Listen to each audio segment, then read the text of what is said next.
안녕하세요. 여러분, 오늘은 정말 충격적인 뉴스를 가지고 왔습니다. 2025년 9월 18일, 프랑스 전역이 말 그대로 마비됐어요. 수십만 명의 프랑스 시민들이 거리로 쏟아져 나와 마크롱 정부의 긴축 재정 정책을 규탄했습니다. 교사들이 교실을 떠나고, 열차 기사들이 운행을 멈추고, 병원 직원들이 응급실을 비우고, 심지어 학생들까지 거리로 나섰어요. 이건 단순한 시위가 아닙니다. 프랑스 사회 전체가 폭발한 거죠. 왜 이런 일이 일어났을까요? 마크롱 대통령이 추진하는 긴축 정책이 무엇이길래 온 국민이 들고 일어난 걸까요? 그리고 이것이 프랑스뿐만 아니라 유럽 전체, 나아가 전 세계에 어떤 영향을 미칠까요?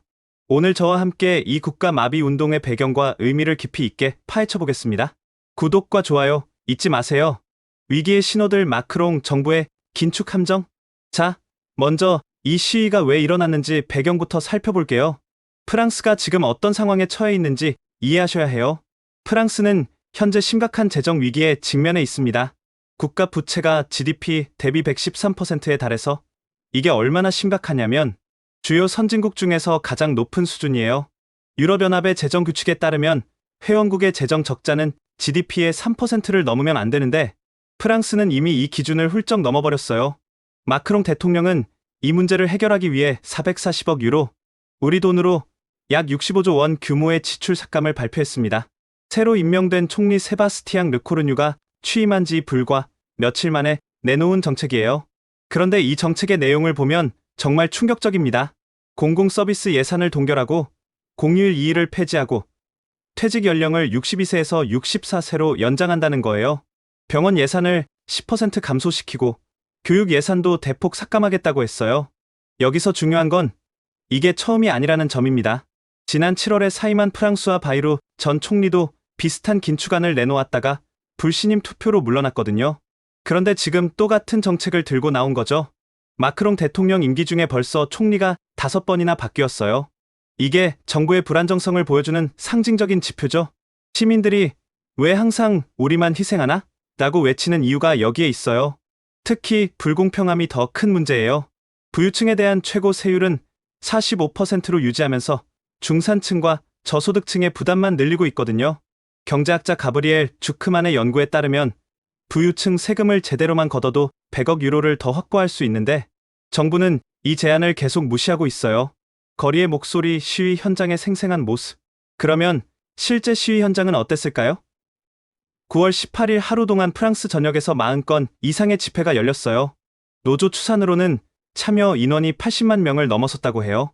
파리에서는 레퓨블릭 광장에서 시작해서 바스티유까지 대행진이 이어졌습니다. 파리 메트로 9개 노선이 완전히 멈춰섰고 SNCF 고속철도도 운행이 중단됐어요. 공항에서도 항공기 승무원들이 파업에 동참해서 수백 편의 항공편이 취소되거나 지연됐죠. 마르세유에서는 상황이 더 격렬했어요. 시위대가 주요 도로를 점거했고 일부 지역에서는 화염병이 던져지면서 방화 사태까지 벌어졌어요.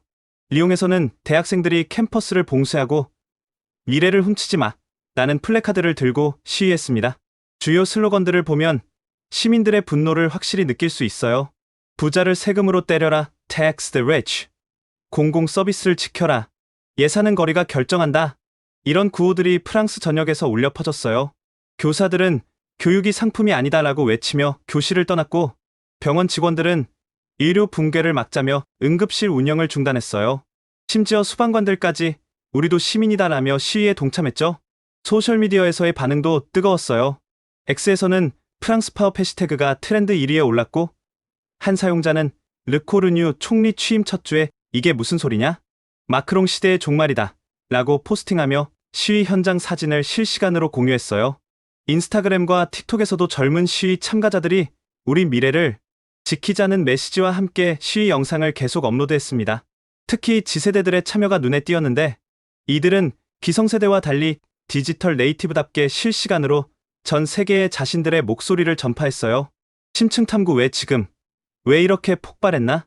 이제 좀 더 깊이 있게 분석해보겠습니다. 이 시위가 단순한 예산 불만이 아니라는 걸 이해하셔야 해요. 프랑스 사회의 구조적 문제들이 한꺼번에 터진 거거든요. 첫 번째, 경제 불평등의 심화입니다. 코로나19 팬데믹 이후 프랑스의 소득 불평등이 급격히 악화됐어요. 인플레이션과 에너지 위기로 중산층의 실질 소득은 줄어들었는데 상위 1% 부자들의 자산은 오히려 30% 이상 증가했어요. 더 가관인 건 정부가 부유층 세금을 계속 낮춰왔다는 점입니다. 2017년 마크롱이 당선된 후 부유세를 폐지했고 법인세율도 28%에서 25%로 낮췄어요. 반면에 중산층이 주로 내는 소득세와 사회보장세는 계속 올랐죠.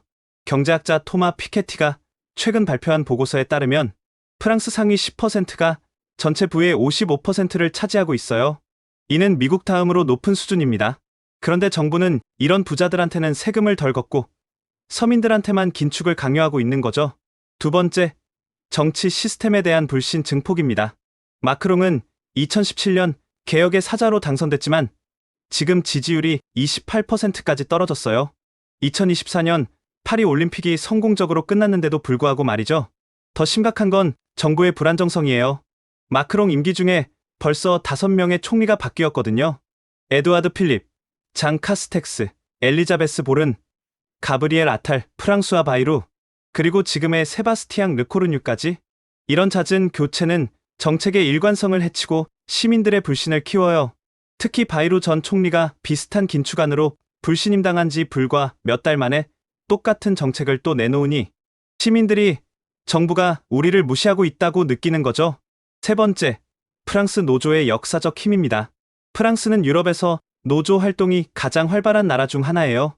이번 공동행동의 날은 CGT, CFDT, FO, CFCGC, UNSA 등 5대 노조가 함께 주도했어요. 이렇게 노조들이 단합하는 경우는 드물거든요. 역사적으로 보면 1995년 공공부문 대파업이 알랭 쥐페 총리의 사회보장제도 개혁안을 철회시켰고 2006년 청년고용계약 반대 시위가 도미니크 드빌팽 총리의 노동법 개혁을 좌절시켰어요. 이번에도 노조들은 정부가 시민의 목소리를 듣지 않으면 더 큰 파업을 계속할 것이라고 경고하고 있어요. CGT의 소피 비네 위원장은 예산을 결정해야 하는 것은 바로 거리다라고 강하게 말했죠. 네 번째, 유럽연합의 압박과 딜레마입니다. 프랑스가 이런 긴축 정책을 추진하는 배경에는 유럽연합의 압박이 있어요. EU의 안정성장 협약에 따르면 회원국의 재정 적자는 GDP의 3%를 넘으면 안 되고 국가 부채는 60%를 넘으면 안 돼요. 하지만 프랑스는 이 두 기준을 모두 위반하고 있어요. 재정 적자는 5.5%이고 국가 부채는 113%예요. EU 집행위원회는 프랑스의 과도한 적자 시정 절차를 개시할 것이라고 경고했고 이를 무시하면 GDP의 0.5%에 해당하는 벌금을 부과할 수 있어요. 하지만 시민들 입장에서는 왜 우리가 EU의 규칙 때문에 고통받아야 하나? 라고 생각하는 거죠. 특히 독일 같은 나라는 재정 흑자를 내고 있는데 프랑스만 긴축을 강요당하는 것처럼 느끼고 있어요. 파급 효과와 미래 전망. 그러면 이 시위가 앞으로 어떤 영향을 미칠까요? 단기적 효과와 장기적 영향을 나누어 살펴보겠습니다. 단기적으로는 예산안 수정 가능성이 높아요. 르코르뉴 총리는 시위 다음 날 기자회견에서 시민들의 목소리를 듣겠다고 밝혔어요. 구체적으로는 병원 예산 삭감 규모를 줄이고 교육 예산 동결을 단계적으로 적용하는 방안을 검토하고 있다고 해요. 하지만 노조들은 이런 부분적 수정으로는 만족하지 않을 거예요. 이미 10월에 더 큰 규모의 총파업을 계획하고 있거든요. 만약 정부가 근본적인 정책 변화를 보여주지 않으면 프랑스는 몇 달간 사회적 혼란에 휩싸일 수 있어요. 정치적으로는 마크롱의 레임덕이 가속화될 것 같아요. 마크롱 대통령의 임기는 2027년까지인데 벌써 영향력이 크게 약화됐어요. 여당인 르네상스의 지지율도 20%대로 떨어졌고 극우정당 국민연합, RN과 극좌정당 굴복하지 않는 프랑스, LFI가 득세하고 있어요. 만약 이번 시위가 계속 확산되면 마크롱 정부는 조기 선거 압박을 받을 수도 있어요. 2027년 대선에서는 마린 르펜이나 장리크 멜랑숑 같은 극단 정치인들이 유리해질 가능성이 높아요. 경제적으로는 프랑스와 유럽 전체에 부정적 영향을 미칠 거예요. 프랑스 주식시장은 이미 불안정한 모습을 보이고 있어요. CAC 40 지수가 시위 이후 3% 하락했고 프랑스 국채 금리도 상승했어요. 투자자들이 프랑스의 정치적 불안정을 우려하고 있는 거죠. 더 큰 문제는 유럽 전체에 미칠 파급 효과예요. 프랑스는 유럽연합의 두 번째 경제대국이거든요. 만약 프랑스 경제가 불안해지면 유로존 전체가 흔들릴 수 있어요. 독일도 경제 침체에 빠져 있고 이탈리아도 부채 문제를 안고 있는 상황에서 프랑스마저 불안해지면 유럽 경제의 삼각축이 모두 흔들리는 거죠. 사회적으로는 계층 갈등이 더 심화될 것 같아요. 이번 시위를 통해 프랑스 사회의 분열이 더욱 명확해졌어요. 부유층과 중산층, 도시와 농촌, 세대 간의 갈등이 모두 표면으로 드러났거든요. 특히 젊은 세대의 분노가 심각해요. Z세대들은 기성세대가 우리 미래를 망쳤다고 생각하고 있어요. 취업난, 주택난, 기후변화까지 겹치면서 절망감이 커지고 있죠. 이런 사회적 분열은 쉽게 해결되지 않을 거예요. 정부가 근본적인 불평등 해소 정책을 내놓지 않는 한 갈등은 계속될 것 같아요.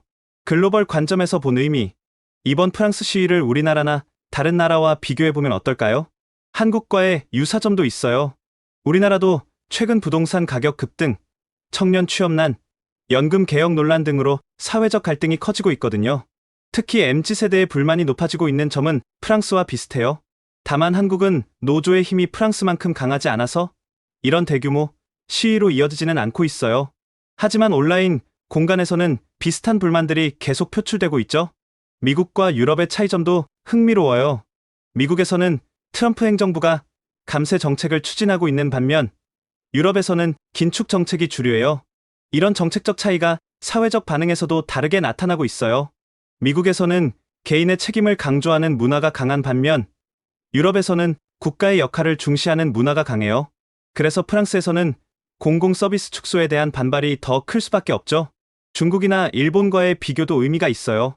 중국은 권위주의 체제라서 이런 대규모 시위가 원천적으로 불가능하고, 일본은 사회적 갈등을 공개적으로 표출하지 않는 문화가 강해요. 하지만 프랑스는 시민 저항의 전통이 강한 나라거든요. 1789년 프랑스 대혁명부터 1968년 5월 혁명까지 시민들이 거리로 나서서 변화를 이끌어온 역사가 있어요. 결론, 민주주의와 경제의 딜레마. 마지막으로 이번 사건이 우리에게 주는 교훈을 생각해 보겠습니다. 프랑스 시위는 현대 민주주의가 직면한 근본적인 딜레마를 보여줘요. 경제적 효율성과 사회적 공정성, 글로벌 경쟁력과 사회적 결속, 재정 건전성과 복지 확대. 이런 상반된 가치들 사이에서 어떻게 균형을 잡을 것인가 하는 문제죠. 마크롱 정부의 입장에서는 EU 규칙을 지켜야 하고, 글로벌 경쟁에서 뒤처지지 않으려면 효율성을 높여야 해요. 하지만 시민들 입장에서는 왜 우리만 희생해야 하는가? 라는 불만이 클 수밖에 없죠. 이는 비단 프랑스만의 문제가 아니에요. 한국도, 일본도, 미국도 모두 비슷한 딜레마를 안고 있어요. 세계화와 기술 발전으로 불평등이 심화되는 상황에서 어떻게 사회적 결속을 유지할 것인가 하는 문제죠. 중요한 건 정치 지도자들이 시민들과 소통하면서 함께 해답을 찾아가는 거예요. 일방적으로 정책을 밀어붙이면 프랑스처럼 사회적 폭발을 피할 수 없어요. 또한 미디어와 시민들도 건설적인 비판과 대안 제시를 해야 해요. 단순히 반대만 하는 것이 아니라 현실적이고 지속 가능한 해결책을 함께 고민해야 하죠. 프랑스의 이번 시위가 파괴적인 갈등으로 끝나지 않고 더 나은 사회를 만들어가는 건설적인 변화의 출발점이 되기를 바랍니다. 여러분은 어떻게 생각하시나요? 경제적 효율성과 사회적 공정성, 둘 다 잡을 수 있는 방법이 있을까요? 댓글로 여러분의 생각을 들려주세요. 그리고 이런 국제 뉴스 분석이 도움이 되셨다면 구독과 좋아요 부탁드려요. 다음 영상에서는 이 시위의 후속 상황과 유럽 경제에 미칠 영향을 더 자세히 다뤄보겠습니다. 시청해주셔서 감사합니다. 구독과 좋아요는 영상 제작에 큰 힘이 됩니다. 행복한 하루 되세요.